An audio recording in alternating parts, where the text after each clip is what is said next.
Good afternoon, my beautifully blessed people.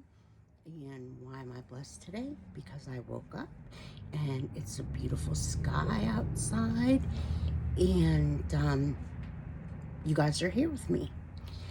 I have gotten some subscribers from out of the country, which is really cool. So I'm going to introduce myself. My name is Connie Mendoza, and I'm here to talk about a big array of different topics. Right now I'm doing depression and different areas of depression. And today's area is athletes. I only picked a few athletes, some from a few decades ago, well, not decades, but years ago, but very common names that most people will know. Some men, some women, some football, some boxers, some tennis. I already talked about Michael Phelps. I think he's like the highest medal winning Olympian swimmer. Who, in short, I'll say probably wouldn't have fallen into depression if he was allowed to continue smoking marijuana, but that's all I'm going to say about him. I did have a request to complete my makeup. Shout out Chacole. And I'm going to attempt, because I talk with my hands a lot, so it's hard for me to complete my makeup while I'm doing the talking. So I'm going to try. I already did my foundation and my concealer, so I'm going to try to finish. I'm already talking and not doing it. So let me get on to it. I am going to list the makeup that I use in the comments below. And let me say real quick, if you're watching this, if you could go down below and hit the like and subscribe button, that would make my video be able to be seen by a lot more people. And that would just generate more people to be able to see it, and the more people that see it, it'll go further. And there is a little bell button down there, and if you hit the bell, you'll be notified when I post a new video, and I would appreciate that. So I also want to I'm going to do this at the beginning and the end of every video. I want to let you know that if you are ever in distress with it, depression, self-harm, anxiety, there is a text number that you can text the word home, and that's to 741-741. Text the word home to 741-741, and a live person will text you back. It's not a computer generated, hi, what would you like to talk about? It's an actual live person. And also the suicide hotline is 1-800-273-8253. And call that, whether it's for yourself or someone you feel is in danger. Just call that. I think the last 4 digits spell the word help, but I'm going to have to check into that. But I will give those numbers at the end of every video also, so we can protect ourselves or people that we love. All right, I think I dropped something. I don't know, but let me go ahead and start my makeup. And I'm going to start by talking about a football player from the Pennsylvania area who was a quarterback with a 13-year career. I have absolutely no idea what I'm doing. From the Pittsburgh Steelers, did I already say that? And that is none other than Mr. Terry Bradshaw. He had 8 championships, 4 Super Bowl rings, and 2-time MVP. Mr. Terry Bradshaw, I'm looking in the wrong place to do my makeup. Mr. Terry Bradshaw was criticized when he first came. He was known as the no good hillbilly. Mr. Terry Bradshaw also had ADD and clinical depression. He was diagnosed in 1999. His career was from 1970 to 1993. And he had frequent anxiety attacks, and he would cry after the games for no reason. This big, tough, burly Southern boy quarterback. And he began drinking a lot. Now, after his third divorce, he got really bad. And that was after his third divorce. You hear that, third divorce, so he wasn't wrapped too tight. He started having the inability of doing anything in public because he had a really dark temper. And he missed many things, like funerals of teammates, funeral of his coaches, and he just couldn't be around people. You know, he was really highly respected and stuff, but he couldn't even go back to the stadium, you know, and there were special stadium events and stuff. And he just, so many things, you know, being a highly acclaimed person from the team, he, you know, you're expected to show up to these type of things, you know. I mean, 4 Super Bowls, and you can't show the team, you know, you can't show up for these things. What the heck? You know, you're the quarterback. You know, the quarterback is I don't want to say the most important person on the team, but you're the stand-up person of the team. You're it. You're the trophy. You're the guy on the trophy. So, everybody knew he had problems. Like I said, he had that dark temper. He never beat anybody up or anything like that, you know. He didn't beat his wife up or do anything like that. But good thing is, it's good old Terry Bradshaw. And if a lot of you don't know him from the Steelers and you like the NFL, you at least need to know him from, I can't say which one because I don't know. But he's one of them guys that sit there in a suit and talks about the game on one of those, either Fox or ESPN or something. One of those Sunday afternoon, let's talk about football shows. Sorry. I read stuff, but, you know. Man, this looks really funky on my camera. Doesn't look so bad in my mirror, but on the camera it really makes me look really crazy. Doesn't look as bad. Oh, there went my mirror. Anyway. So he finally got help, and they put him on pills, good old antidepressants, and he got therapy. So, you know, it's hard for men, sorry, I gotta get a brush. It's hard for men to, you know, be like, okay, I'll take pills. And after a lot of therapy, he said it was his faith in Jesus that he finally found the change happening. That was his greatest help. I don't know what the heck is going on with my mirror. That was his greatest change. That was his greatest help. Yes, the antidepressants and the therapy helped, but he knows that it was his Lord and Savior that took him out of the pit. So he is now a huge advocate and spokesperson for men with depression. And I am so happy for that, because men have such a stigma against admitting that they need help. I have such a quote I don't know where I put it.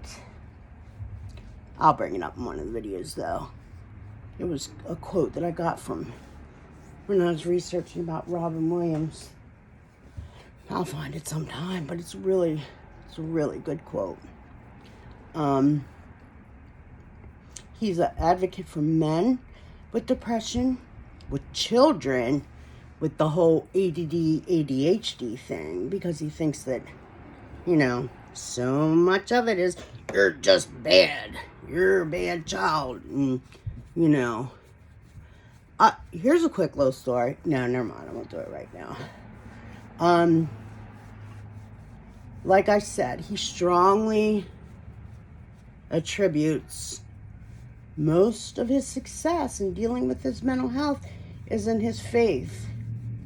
And he always says that without the Lord, and this is a quote, without the Lord, none of this is possible. So I'm glad to see that good old hillbilly, that good old hillbilly brought his good old Southern Baptist faith and was able to share that with the squad and was able to, you know, profess to people that, yeah, you need to take your medicine, you need to have your therapy, but the bottom line is you need Jesus to fix it.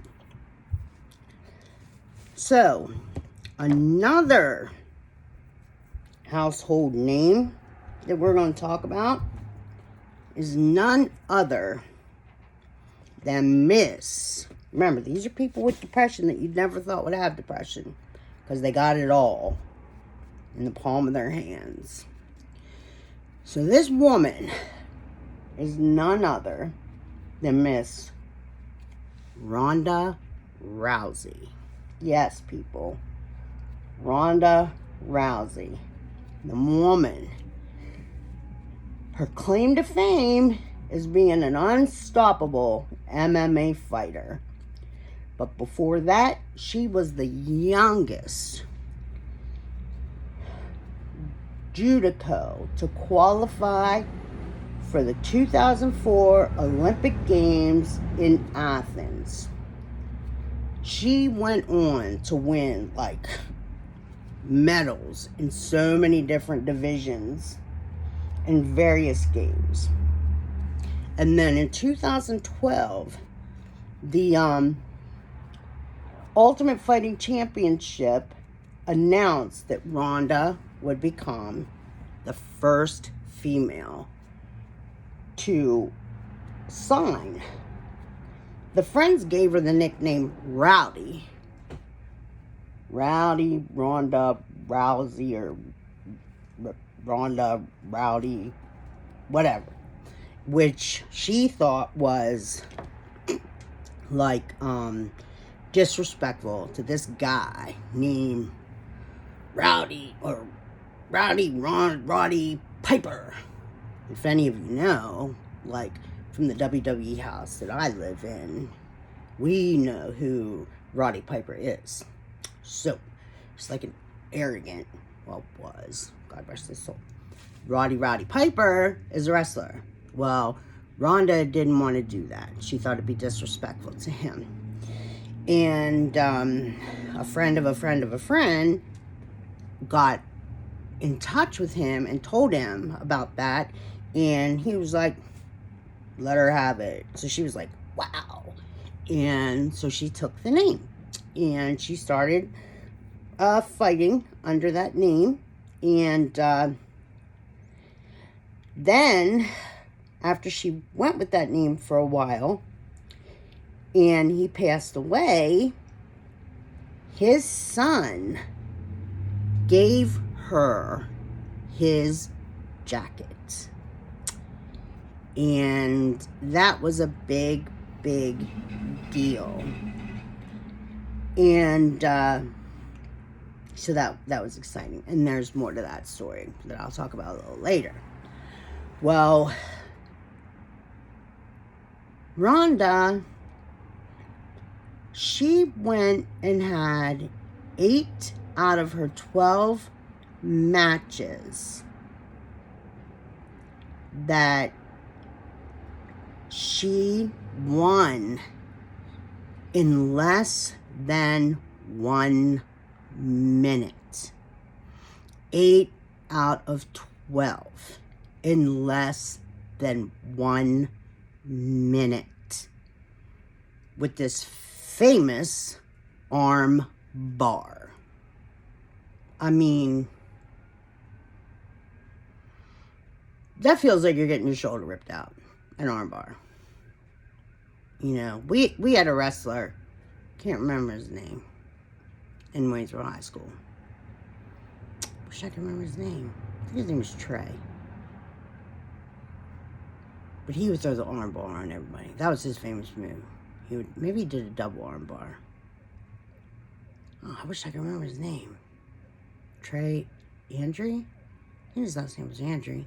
But he would do either a double or a single arm bar. You know, everybody would be yelling, give him an arm bar, give him an arm bar. But anyway, there goes my daggone mirror again. She would get him with that arm bar, so. So November of 2015, something happened. Ronda Rousey with a 12-0 record. She lost in the second round. She was beaten so badly that she was hospitalized for quite a while. She could not return to the mat for 6 months. Okay? We're talking about an undefeated Olympian champion, first female UFC fighter, is on the bench for 6 months. This was her identity, a fighter. So immediately she fell into a depression. This, to me, is not a clinical depression.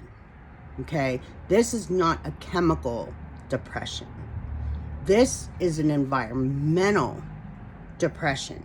I'm not a doctor. I'm an opinionator. I don't even know if that's a word.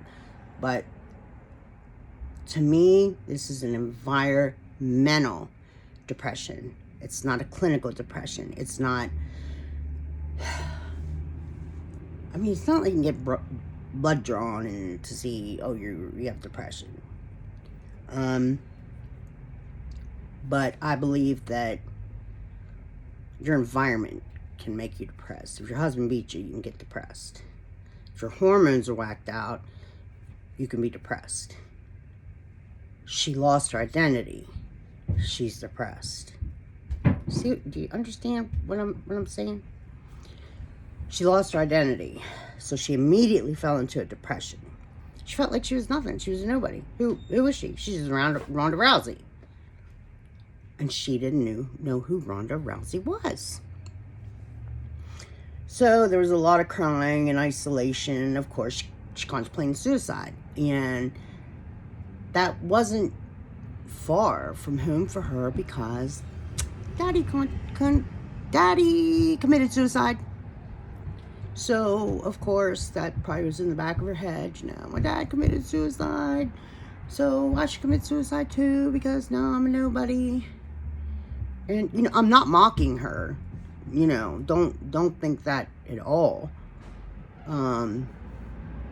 Because it must be tough to have an identity and to just for years and years and years, you know, be able to be like, I'm such and such, you know, I'm Ronda Rousey and I'm blank.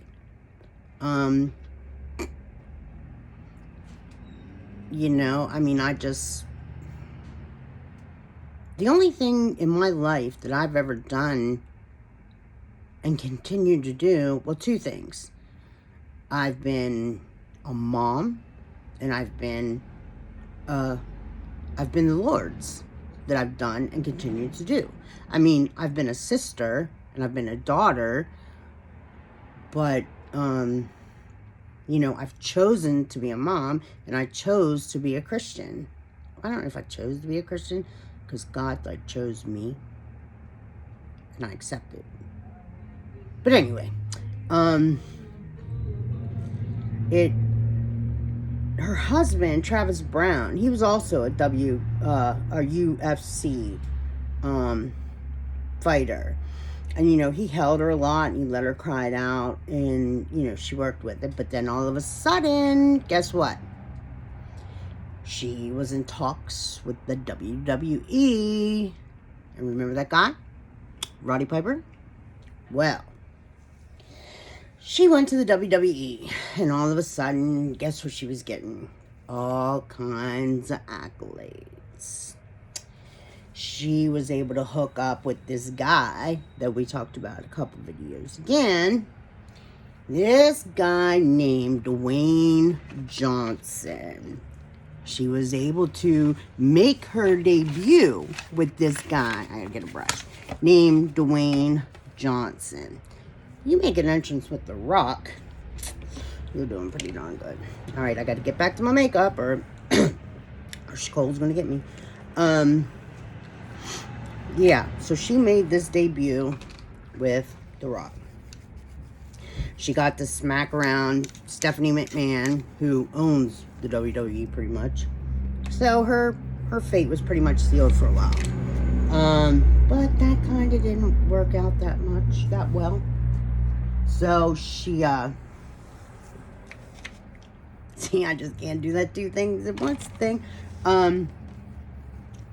You know, that just didn't work out. So guess what she decided to do? Well, no, I'll get to that in a minute. She then went on to some movies, to some TV show spots and stuff. And she wrote a book. And she did a lot of, you know, first time things. Like, first time on sports, not Sports Illustrated, but like, I don't know. Because she still had that UFC thing. So she could have been like the first UFC person to model nude on this, or on Maxim, or whatever. You know, not the first woman, but like the first UFC person to do everything. And like I said, she wrote a book. And guess what? She still felt empty, even though doing these things. I think she even did something like military-wise, like flew some kind of jet or helicopter, something like that. But guess what?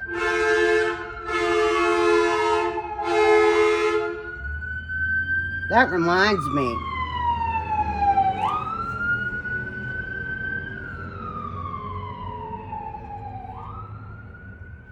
I wanted to make a disclaimer to you guys that I live on a main street. So even though I don't hear all these cars going by, I know you do. And I apologize for that.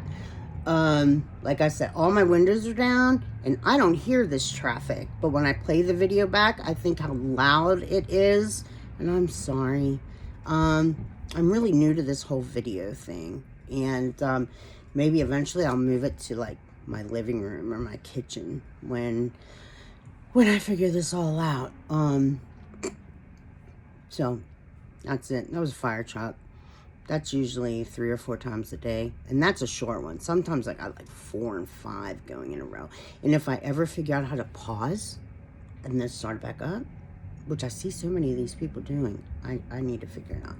I'll have to get my technological boy. He'll be home over Thanksgiving, so I'm sure he'll be able to help me out.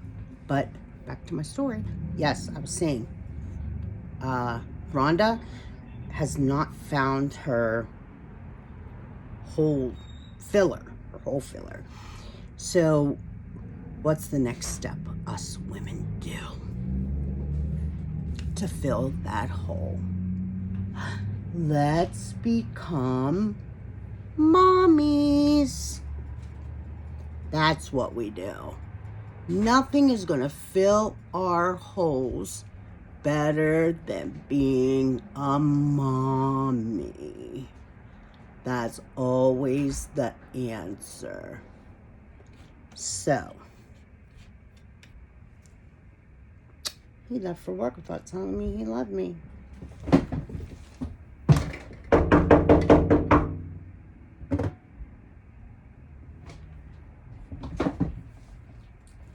Sorry, that's the first time ever he didn't tell me he loved me, because I told him not to interrupt me while I was making a video. But anyway, so she had a baby.